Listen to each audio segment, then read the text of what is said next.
Good morning, everybody. I'm Dr. Nishad Chitnis, a consultant cardiologist at Aster Aadhar Hospital and Heart Care Clinic in Kolhapur. On the occasion of World Heart Day, I would like to talk to you about understanding what is a heart attack. Nowadays, we keep hearing that even younger people are getting a heart attack. Almost everybody, I think, knows at least somebody or the other who has either lost somebody due to a heart attack or has experienced a heart attack.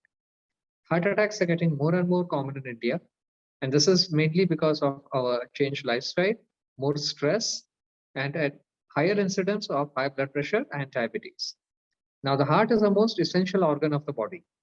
It pumps blood throughout the blood vessels to the whole body and thereby provides oxygen and nutrition to the whole body. The heart has to function uninterrupted without stopping from the birth to death at a rate of around 70 beats per minute. In order to maintain such a function continuously without any interruption, the heart needs a proper blood supply. This is provided by the blood vessels which surround the heart. These are called the coronary arteries. Now, what happens in a heart attack? Our body contains cholesterol. What does cholesterol do? Has many functions in the body, but whenever the cholesterol level is high, either that or if the blood vessels are injured, then cholesterol starts depositing in the heart, in the inner lining of the blood vessels. So when this fat deposits inside the blood vessels, two things happen. First of all, since the deposition occurs in all the blood vessels get stiff, they get harder, and the heart has to use more energy and more power to pump the blood across to the whole body. So the oxygen requirement of the heart increases. But at the same time, cholesterol is also depositing in the blood vessels of the heart, and these blood vessels are getting narrowed. So blood supply to the heart is reducing. So simultaneously, you have reduction in blood supply to the heart. At the same time, the heart has to pump more in order to maintain the oxygen requirement of the whole body. And this eventually is going to lead to the heart failing. What happens in a heart attack is that the blood vessel of a heart suddenly closes because the artery has become delicate because of this cholesterol deposition.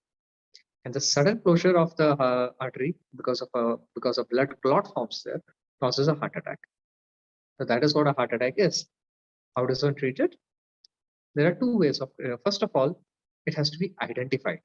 So if you get chest pain or back pain, pain on both the arms, even up to the jaw and the upper abdomen. So anywhere from the jaw to the upper abdomen, front of the chest, back of the chest, and both the arms can signify a heart attack. So it has to be suspected, or there may be no pain and you just feel breathless, or there's a lot of sweating, or a feeling of weakness or giddiness.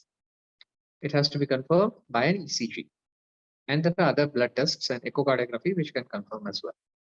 Once a heart attack is confirmed, it has to be treated by blood thinning medicines like aspirin and clopidogrel, which are to be given immediately, even on suspicion.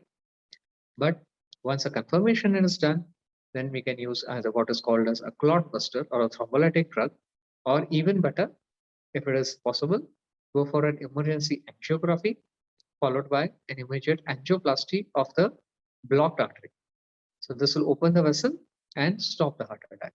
If this is not done in time, then the heart muscle gets permanently damaged. Once it is permanently damaged, it leads to a lot of problems like breathlessness or rhythm disorders where the heart rate fluctuates up and down, and the heart can even stop. A heart attack can even be fatal, or if it is not fatal, can result in a complete crippling of our lifestyle. So it is very important that a heart attack is quickly diagnosed and quickly treated. We should also reduce the risk of heart attack. So how do we do that? Well, preventing a heart attack requires paying attention to your blood pressure. So if you have high blood pressure, it should be treated. Paying attention to your blood sugar or diabetes should be well controlled. And to your cholesterol should be well treated. Your diet should be a healthy diet with more vegetables, fruits, and less meat and processed foods, less salt. And there should be a regular exercise, because exercise helps in both control of blood pressure, control of sugar, and control of cholesterol. So exercise is very useful. Avoid smoking, avoid tobacco in any form, and minimize, or if possible, even better, avoid alcohol, because these will increase blood pressure, increase the cholesterol level, increase the deposition of cholesterol in the arteries. So on this occasion of World Heart Day, let us all make a pledge to keep our heart healthy and lead a healthy lifestyle. Now, the heart is precious. If it is badly damaged, it is very difficult to treat. And even now, we keep hearing about heart transplant, but that is easy to say. It is not easy to do. And even a transplanted heart has a limited lifespan. So take care of your heart. It is more precious than anything else you can purchase or achieve. It is most important to take care of your health and your heart. Thank you all. Stay safe and have a good day.